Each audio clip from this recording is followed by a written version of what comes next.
Good evening, everyone. Welcome back to Newcastle Fans TV. We're here for Scoring the Players.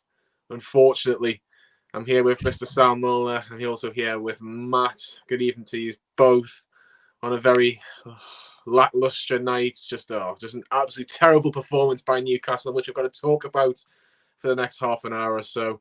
Scoring the Players, I'll start with Karl Darlow, Matt. Couldn't do anything about the goal, unfortunately. Yeah, no, it was poor defending for the goal. Left the keeper kind of stranded. Not his fault at all. Thought he had a decent game. Didn't really have too much to do. The saves he had to make, he made. So probably I'd give him a 6 because I don't want to give him any higher than that, given how the team performed. Because I don't think he was outstanding by any means. He's just middle of the road. What we expect from him now, and like you say, he couldn't really do anything about the goal. Unfortunately, he couldn't. Did make a couple of good saves in the first half, but defence, Samuel, Jamal Lewis. Did we have a defence? Well, apparently we did. Feel like Jamal Lewis. He was left back today. Sam. He's getting a lot of criticism online. He's getting a lot of criticism from all sorts in regards to his performance in the last few performances. At the minute, where do you think he went wrong today, or if he did go wrong today? Of course, he went wrong today. No one went right today. It's just terrible. He was at one point during the game, he was a threat to both defences. He was. He actually was. He tried to get forward, tried to link up with Fraser, didn't work, didn't pay off. His defending was odd. He was getting too tight to his man, who were just turning him so easily. Oh God! And so I'm going to give him a 2 because I think it was worse than his previous couple of appearances, which we give him a 3 for. I mean, it'd be very easy just to give a lot of people 0s and 1s, but you know. Lewis, he just needs to take half a yard off his man because, as I say, he was getting turned way too easily and it's just making it too simple for the right winger. Quite concerning, actually. I expect him to come out against City and we'll apply more of a defensive approach. We'll probably resort to 5 at the back for the next 2 games, so you'll probably have Matt Ritchie there. But, yeah, he's desperately out of form and he's not looking the player that we hoped we'd bought. Matt, can I ask you a quick question on Jamal Lewis? Do you know when he takes a touch or when he first receives the ball, why does he always look to go backwards? He's left-footed, and when he gets the ball, you never don't get me started on go this. Forward or think about going forward. It's always so conservative, and I must go back to Ciaran Clark, or I must go back to Federico Fernandez, or I must go back to Carl Darlow. So I don't understand. This is one of the reasons why I've not been on a watch along yet, because all I do is complain about Lewis all the time. It's so negative, and I don't know if I can blame the player or the mentality that the manager's installed in him, because we know Norwich were an attacking team. We know that they played with attacking fullbacks, Max Aarons, Jamal Lewis. They were always looking to push forward. So clearly, it's not built into his mentality, and it's just the way, whether it's his form or the way he's been told to play. It's just really frustrating. It reminds me, I used to watch a game with my family. I used to watch games with my family back in the day, and Danny Guthrie was the same. He never used to pass forward. And it was just frustrating as hell. I don't know, I shouldn't compare us to City, but I was watching the first couple of minutes of the City-Arsenal game. And the City centre-backs, they've got no one within 20 yards of them, but they never turn it to pass backwards. They're always looking for a forward ball. I don't know. Yeah, we'll move swiftly on from Jamal Lewis because it's got to be a team mentality thing though, because it's not just Lewis doing it. It's a lot of them. And then when Lewis is doing it, and then it goes back to the centre backs, it always goes back to Darlow. I was fucking screaming. I was watching it on my phone at work, unless someone from work's watching, in which case I wasn't. I haven't seen the game, but I was screaming at my phone watching it. Stop passing it back to fucking Carl Darlow. We had a throw in near the corner flag in their half. Within 3 passes, it was back to fucking Carl Darlow. And it wasn't the first time this happened. And I'm not even exaggerating, which is the most sad thing about it. So many times when we reset an attack, I'm all for a patient build-up, but fuck me, the build-up comes in their half, not with Carl Darlow. Continue. Do you know? I'll just to quickly go back on that. The time you're talking about was against Chelsea, and we were, I think, 85 minutes in, and we were 2-0 down, and we went all the way back to Karl Darlow there. Yeah, you just think that's what makes me why? think it's a team mentality thing. No confidence whatsoever. You've got to think that if there's fans in the ground, they're getting on the players' backs there, and there's no way in hell. There's no way in hell you're passing backwards there. You'd be strung up if there was fans in the ground. Could you imagine the Gallagher? Could you imagine the Gallagher corner? You couldn't. It's not somewhere I'd left. No. Oh God, you don't want to be anywhere near that as a player. Not at the minute. As Sam says, moving swiftly on. Ciaran Clark for myself wasn't the worst player on the pitch today. He's just didn't we have a striker's threat on him because the way Brentford played? Like if Ivan Toney started today, he probably would have ruffled a few feathers with the 2 centre halves. So he had loads of touches because he was passing it back and forth to Hayden, probably back to Jamal Lewis. Passing back to Darlow, but it wasn't the worst player on the pitch today. I'm going to give him 4.5. He wasn't the worst player, but we'll move on. Talk about other people that were. Brentford have played a blinder tonight. They've managed to rest players for their promotion. Yeah. And they've got into a semi-final of a major competition. Whereas we have played our strongest-ish team, knackered them out, and we're going to be in a relegation fight by the new year. We've got City, Liverpool and Leicester. We've just played our strongest team against Brentford. You talk about, obviously, Ollie Watkins left and Ben Rama's gone.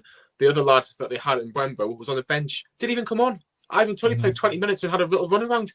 Had, I think, one half chance in the whole, or one chance right at the end of the game. He could have put him on the bench. It would have been absolutely fine. Newcastle were awful tonight.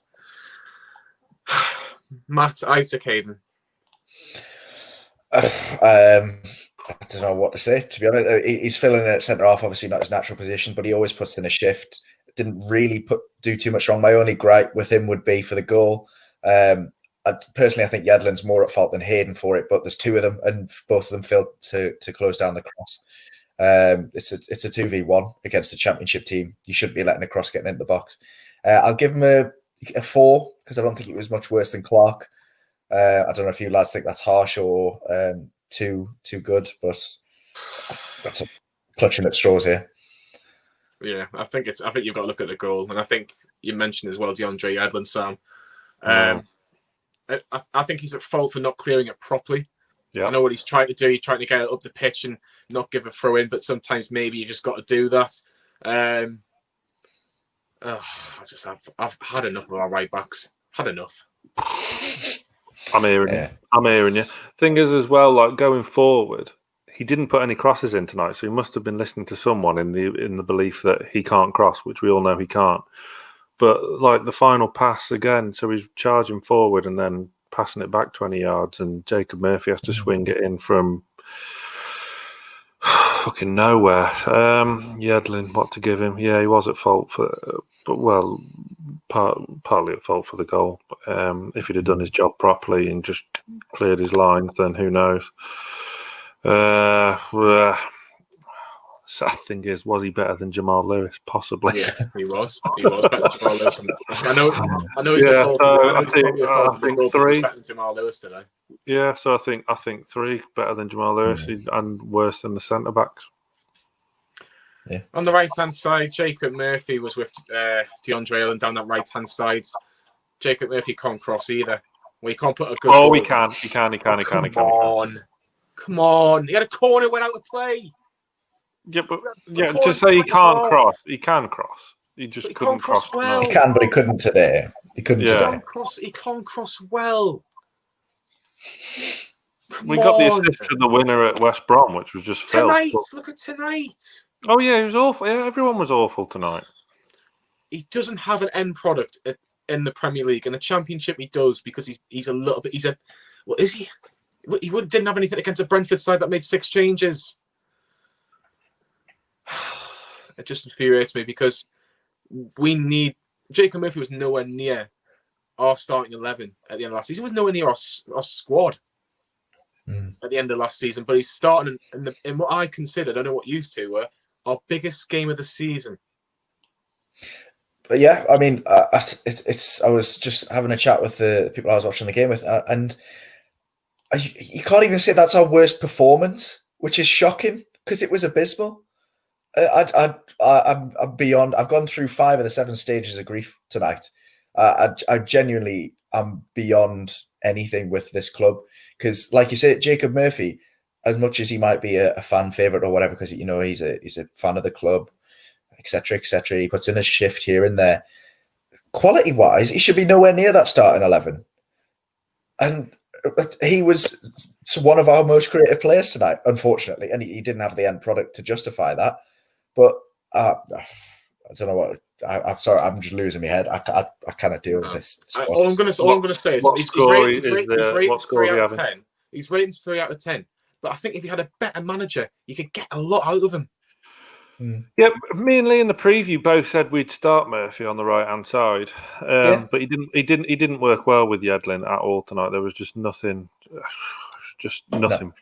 was just nothing from anybody tonight. It was just pathetic all over the pitch. I just wish, yes, you can cross, but you can't cross well. I just want him to lift his head up a little bit. Look around him, just so frustrating. Just so frustrating. He reminds me of Atsu, and I don't know. There's a lot of pace. He can beat him. There was a chance today. He beat 2 players. It was towards the end of the game. We were already 1-0 down, and no one was coming out. I think we had about 5 players camped on the edge of the box waiting for a cross in. He managed to do a couple of players. He turned 2 players with 1 touch, which was quite good. And then he had about 10 yards of space and chose to cross the ball in. Fair enough. It was a good position. But he hits the first man. There was no pressure on him whatsoever. And there's 5 people waiting in the box to get ahead on it. And he hits the first man. It's just a lack of quality in this team. That's just a perfect example of it. 100%. I still can't get that corner out of my head where it goes out of play and comes back in. I'm sorry. Yeah, inexcusable. They are inexcusable. This is going to be an interesting one. We'll go into the middle of midfield. And Matt, you've got the pleasure of rating Sean Longstaff's performance tonight. Oh, Christ.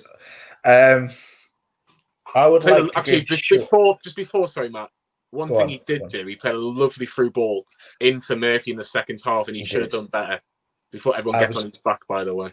I was just about to say I'm going to give Sean Longstaff a 1 out of 10 for the 1 pass that he made in the game, the 1 successful impact that he made, because how the hell he's getting near this team when Matty's not even getting on the bench? There must have been some sort of falling out for Matty to not get anywhere in these two. I don't know what's going on behind the scenes, but Sean Longstaff, I'd like him to succeed. I really wanted to see him succeed, but he was so slow. He looked 2 yards behind every other player. Josh De Silva take nothing away from him. He's a quality little player for Brentford. He took on our entire midfield by himself. I couldn't name you another player in their midfield. And we've got Jonjo Shelvey, who's once getting touted for England. Sean Longstaff, who's supposed to have gone to Man U for 30 mil last summer. They're a shadow of who they're supposed to be. And Sean epitomised that. He's had a shocking few games. I don't know if Bruce has given him a chance to get his form back. I don't know why he was playing, because surely he needed to be taken out of the team anyway, because he's played, that's his 4th game in 10 days? Yeah. Why is, and he struggled against Fulham and God knows what. But the thing is, though, Sam, when you've got Matt, where the hell's Matty? Like you say, I mean, Hendrick's on the bench, fully fit, and he's not been given a chance in his proper position yet. I don't understand why Sean's not being taken out the firing line. But I know it's after the event.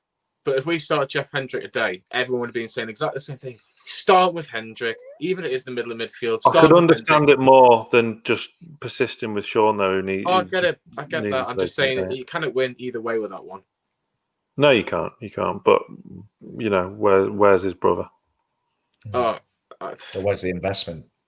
You can't rely on 2 academy players to come up, have a few good games between them, and then fill your midfield. Jonjo Shelvey signed for us before we went down to the Championship. Where's the investment in that midfield? Hayden, he's been here for years. Yes, his quality, fair enough. Jeff Hendrick doesn't get a shout in the midfield. Where's the investment from the manager or the owner in that central midfield position? You're relying on players that don't have Premier League experience with Sean and Matty to get you out of a relegation scrap or get you into a cup semi-final. No chance. Josh De Silva today, product of Arsenal's academy, played them off the pitch. He'll be in a successful Premier League team in a couple of years. That lad, he played fantastic today, and we couldn't get near him. Josh De Silva Josh De Silva could easily play for Arsenal. Where they're playing. That's an argument. But well, they'll be our relegation rivals. Won't be long. They'll be above us by New Year's Day, I'm telling you. And that's where miraculously ahead of them on goal difference. Sam, you're next with Jonjo Shelvey. He did make a lovely through ball into Ryan Fraser in the first half, and it was a good save by the keeper. That was it. That was it, wasn't it? Again, very similar to what we talked about with Sean with that one pass. He had a lot of the ball, but slow, again, lethargic. He was playing way too close to the centre backs. I was really, really not happy with Jonjo tonight. There was we had a throw in midway into their half, and he was stood more or less with Clark and Hayden in our own half, and there was a massive gap, huge amount of space for 20 yards in front of him. That's his position. That's where he should have been. Just slow, lethargic. Passing was off, which when Jonjo's passing's off, apart from that one that you referenced earlier, but apart from that, it was pants. It was just a nothing, and we know he can chuck these shit performances in every now and again because that's what he's like. But it was one of them tonight. It was really, really poor. Sean and Jonjo don't work in midfield. They're too similar to each other. It's either got to be Jonjo and Isaac or the Longstaffs together because you need someone with that tenacity in there. They're too lethargic together, too slow, too slow together. It doesn't work. You need an extra man in that midfield if you're playing them two together. Yeah, but you should. Well, yeah. But you should exactly. You shouldn't need an extra man though. Or I know that, but I'm just saying you do 4-2-3-1 so that number 10 can play between the lines and fill in. But what do we know?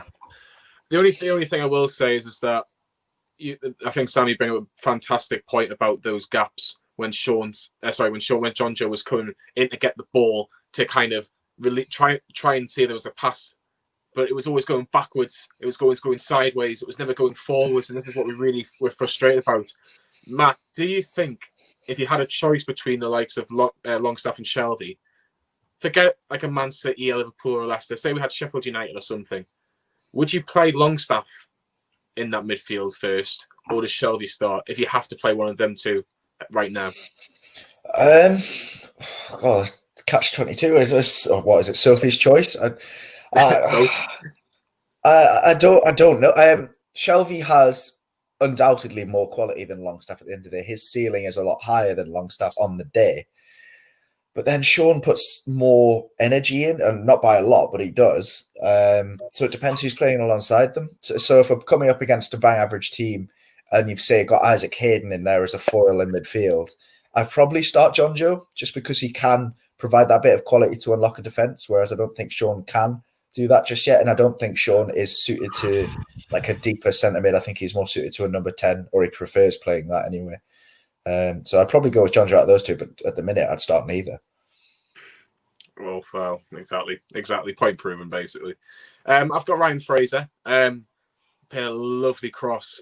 And if it wasn't for that defender that just got a tiny touch, Wilson would have had a great chance to make it 1-0. I would have put my house on it that he would have scored. I think he's probably better from the right, in my opinion. I think it's probably, again, we're talking about who's better on the left, who's better on the right. I think he's probably slightly better on the right, in my personal opinion, for what I've seen with him, which is still very little.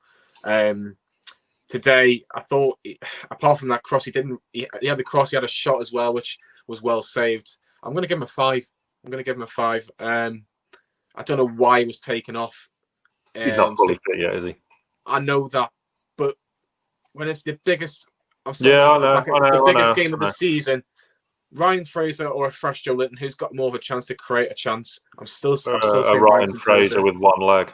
Exactly. If you're gonna bring Joelinton, I was praying he was going to take Murphy off out of the two. When I seen his number, I was thinking he's either taking Wilson off, Murphy off, or Fraser off. They're the only 3 you can take off if you bring Joelinton on. And I was thinking, out of the 3, I want Murphy off. And I seen Fraser, I was disappointed, to say the least. But we'll talk about the manager later on. Matt, Miguel Almiron. All I've got on my notes for Miguel Almiron is anonymous. Yeah, that about sums it up. I don't even know what rating to give him, to be honest, because can you criticise him for not being in the game? Do you give him a 0 because he was invisible? Do you give him a 6 because he was average? Do you give him somewhere in the middle? He did nothing for me. Going forwards defensively, like you say, just anonymous, invisible. Probably give him a 2 because at the end of the day, we lost the game. He might have gotten away with it if we'd nicked even a win on penalties. But no, he's just, he can disappear in these games, and he was playing in what is supposed to be his favourite position. Behind the striker, so he's had his agent saying that he wants out. He doesn't like the way the team's playing, but he's got to put performances in when he gets the chance. At the end of the day, we're playing a championship side. As good as Brentford are, they're a league, but they're a division below us. We should be players like Miguel Almiron, who cost 25 million or however much. They should be tearing teams like that inside out on their own. Never mind the team around them. So yeah, probably a 2 out of 10 for me. Sam, we've talked before about Miguel Almiron's best position is a number 10. Now, we could argue today that he was given that chance to just play just behind Wilson. We can talk tactically. The midfield behind him didn't help him, and he was just anonymous today. Do we persist with Almiron in that position? Don't know. He's becoming very inconsistent lately, isn't he? He can be a live wire and anonymous like he was today. There was one frustrating moment with Miggy that wasn't his fault. Jacob Murphy made a great run through and held on for it far too long when he should have played in Miggy, who was in the middle.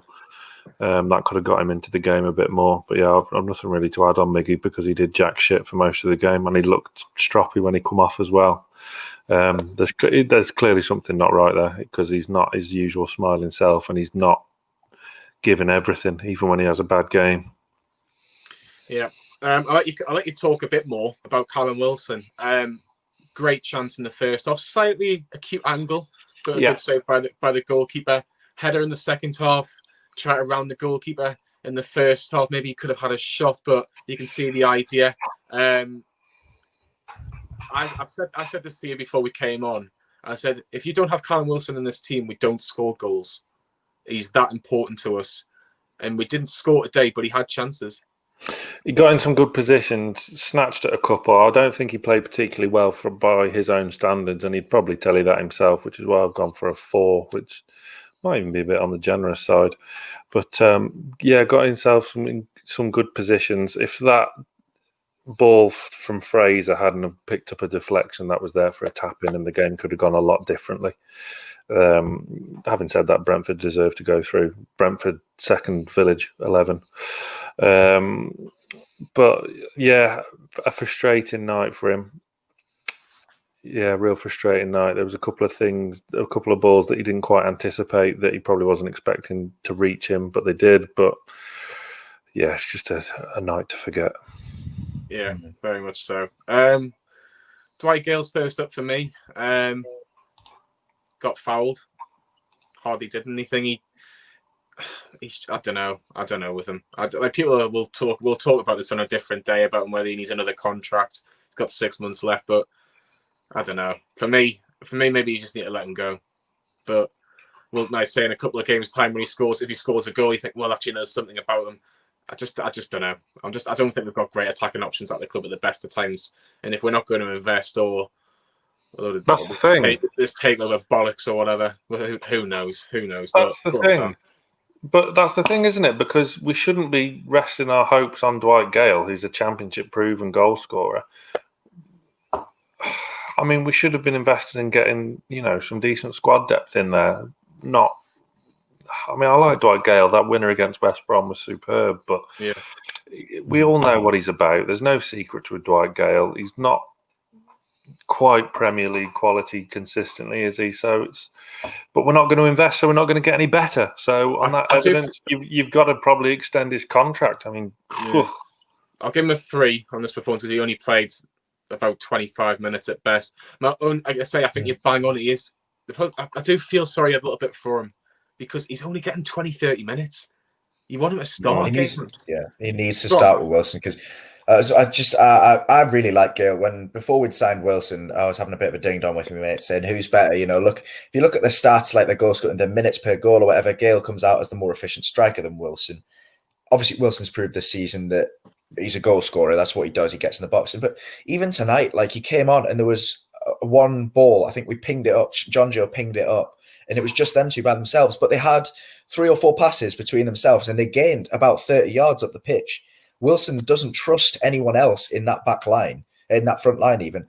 I would have probably given Wilson a lower rating today, because there was times where he gets the ball by himself and he tries to do it all himself because he doesn't trust Fraser or Almiron or Joelinton to help him get that forwards in that attack. He doesn't want to let the ball go to someone else because he knows they're just going to mess it up and give the ball away. Whereas with Wilson, there seemed to be a little bit more of a trust because they're quite similar players. They both run the channels. They both like to get in behind. So they seem to know where the other one's going to be. So I'd like to see them start up top together. I don't know why Bruce, maybe they're not fit enough to do that, but I don't know why Bruce hasn't tried that against a weaker opposition. They're the 2 best goal scorers in the club, statistically. I mean, not this season necessarily, but like, I don't know. It's an enigma with Dwight Gayle because he does score goals, but is he worth keeping at the club? Is he worth, well, for me, he's worth more than Andy Carroll keeping at the club, but we'll get on to him in a minute. Yeah. It's my issue is as well, I'll be very quick with this one because I know we've got the last word at 9:45. But it's you could have a separate video on Dwight Gayle. I think Matt's pretty much put the point about the fact that he can potentially have a good relationship with Wilson, but if you've got 6 months left on a player that is very much injury prone, he can't really get you, especially in the Premier League for Newcastle. He hasn't really had a run of games until about 3 years ago. So we don't even know. We don't even know how good potentially Dwight Gayle is in the Premier League. I still think probably is a very good Championship striker when he gets a run of games, but Premier League, I'm not convinced. Joelinton, Sam. God, sorry, Joelinton, Matt. Sorry, Joelinton, Matt. Oh, thank God for that. You've dodged that, but I really like him. I think he puts a good shift in every time he comes on. And tonight, I think he was screwed by the tactics. I mean, the poor lad, he's going to get shit from a load of fans. He's being played at left wing back for the last 15 minutes of the game. Like £40 million on a number 9, and you're playing him at left wing back. I despair. I'll give him a 4, purely because I think he had a bit more of an impact than Gayle. He had that chance, which he did eventually mess up, but he beat 2 players on the wing, got into the box, and probably should have scored from that if he had a left foot and a head on his shoulders that could look up and see Callum Wilson free in the 6-yard box. But he's just so. He's not utilised correctly by the manager. He's not a target man. He's certainly not a left wing back. Play him in a front 3 with Gayle and Wilson. Why not? Or with Fraser and Wilson. I don't know. Matt, is he at fault for the goal though? Is he at fault for the goal a little bit? Joelinton. Yeah, lost his runner, not tracking the run. He didn't track the runner. However, I'd say Lewis is probably more at fault, if anyone, out of that side, because he's stood in the way of the ball. He's watched the cross come in. He's not moved across to attack it. And then when the ball's been struck, he's turned his body sideways and actually made himself smaller by flinching at the shot rather than making himself bigger. If that's a Ciaran Clark or a Federico Fernandez, they'll throw themselves headlong to get in the way of it. It's the same against West Brom when Furlong scored the goal. Lewis didn't move towards the ball. He just stood and watched it, and the ball got past him. I think Lewis is probably more at fault than Joelinton for that. He shouldn't be tracking back. If there was multiple players on that side, fair enough, track your man because Lewis has got someone else to deal with. But that's Lewis's man at the end of the day. He should be watching that extra runner from midfield. So I don't think Joelinton's at fault for that. But you guys might disagree. That's 3 goals, though, I can think of 3 goals more or less exactly the same sort of goals. The West Brom goal, the Leeds goal, the third Leeds goal on Wednesday, and now tonight. Too many times this is happening. Sam, last substitute was Andy Carroll, had shots on goal, which you can't blame the lad. Were they shots? He had shots, but is he out of his depth at Newcastle? I think they were more like punts, weren't they? Rather than shots. Put himself about, tried to make stuff happen, didn't come off, clattered Sean, which sums up the day, doesn't it? Yeah. Arguably that substitution came too late, which wouldn't be the first time for Steve Bruce. 10 minutes to chuck a battering ram up there when we'd been playing stupid long balls for the majority of the game and putting crosses in for the majority of the game. I don't know.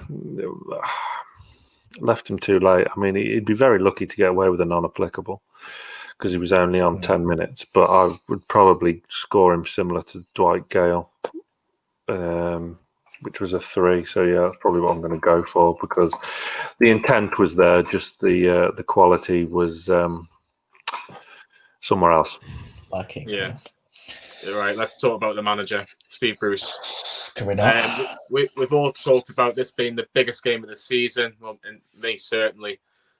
The actual team he put out, I actually thought it was the strongest team he could have gone with. I had really no complaints. Maybe you could argue Richie probably deserved at left back because Jamal Lewis hasn't been playing well, but I don't think you could generally argue about the team. But my issue is the tactics. We don't. People talk about us having a plan A. We probably just about have a plan A, but we certainly don't have a plan B.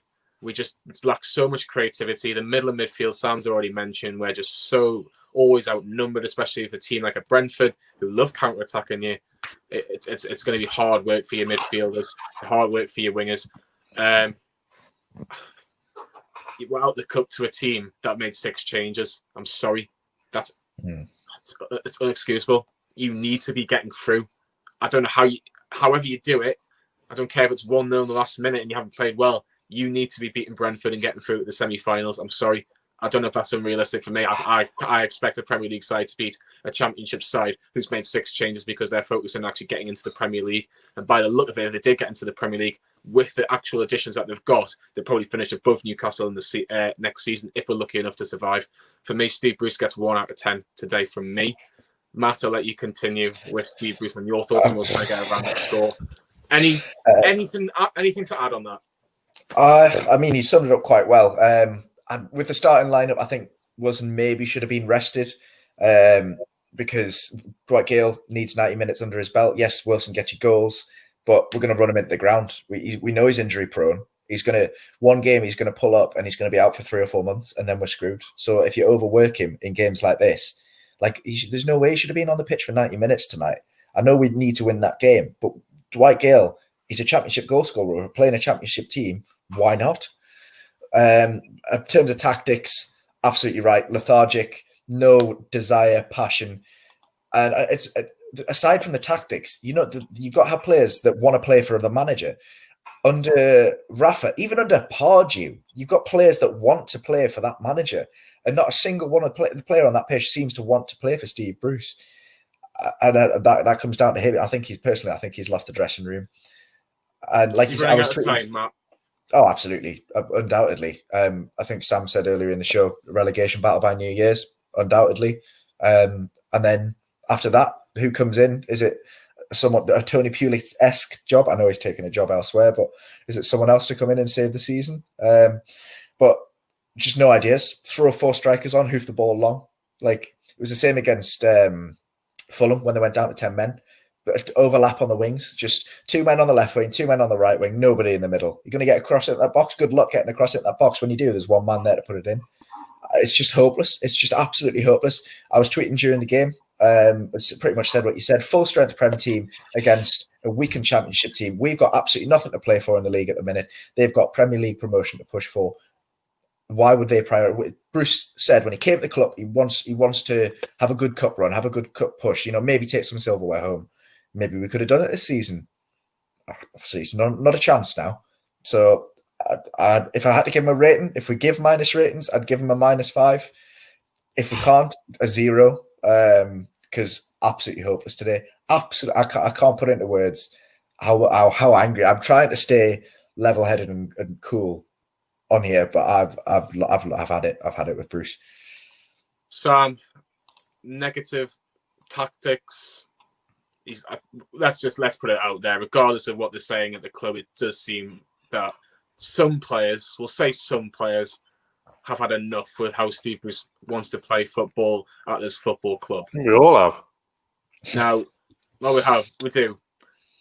Was today the official day where he lost 99% of the fans? I think a lot of fans would have said, look, let's just give him let's see what he's like in the cup game against Brentford. There was a lot of fans that were already Bruce out. But let's give him the benefit of the doubt for the Brentford game. Because if we get through in a semi-final, we got, God knows, I think it was 1975 or something the last time we could have got to a semi-final of the League Cup. We'll give him the benefit of the doubt. Was today the straw that broke the camel's back, Sam?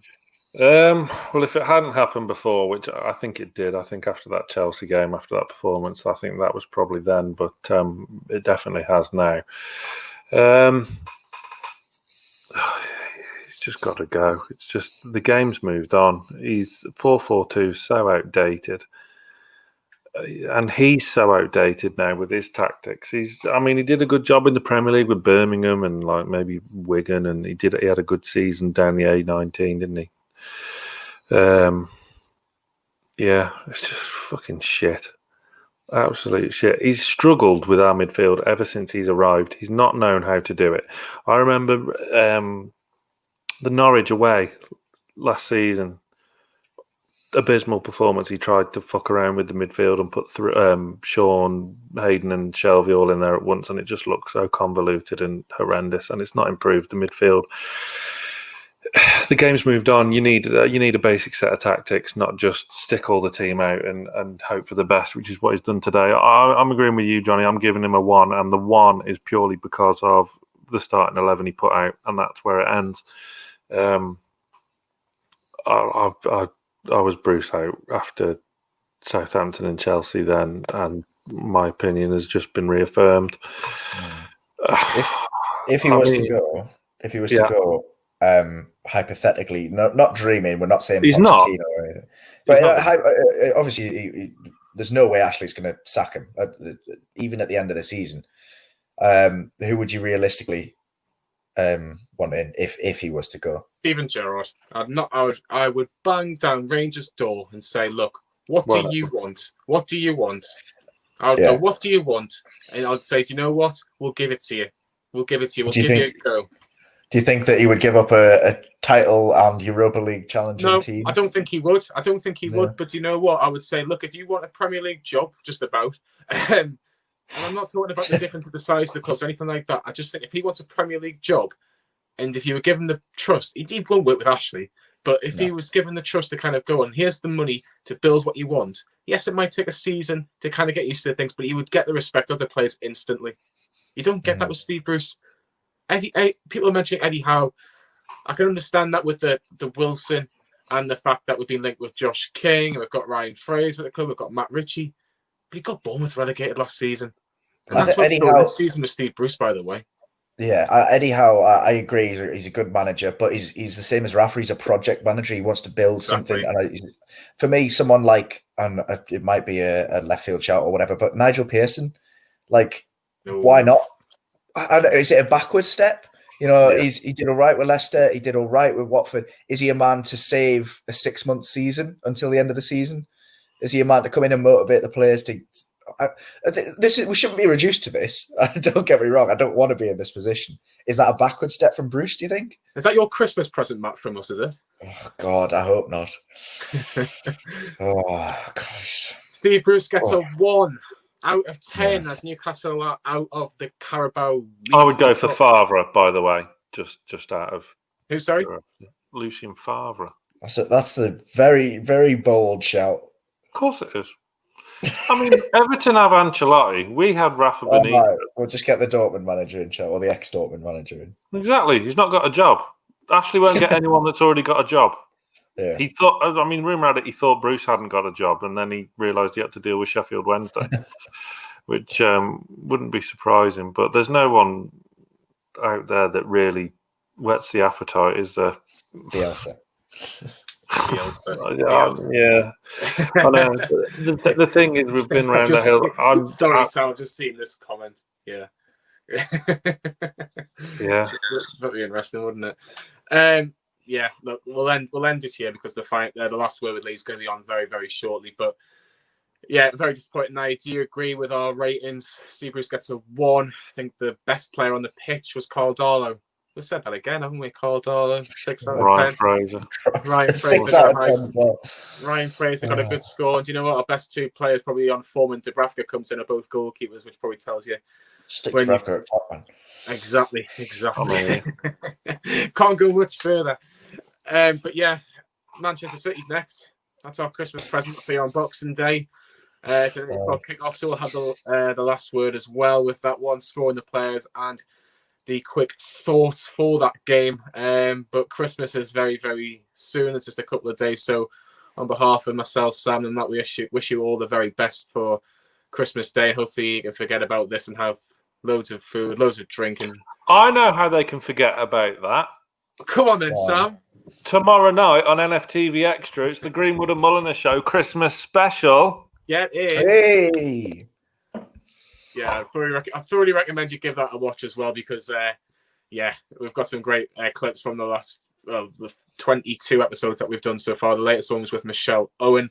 That is on all podcasts available, including Spotify and Apple. If you can give us a 5-star rating, thoroughly appreciate that as well. My thanks to Sam Mulliner as always. Cheers, pal. And my thanks to Matt. Thank you, sir. And have a lovely Christmas, New Year.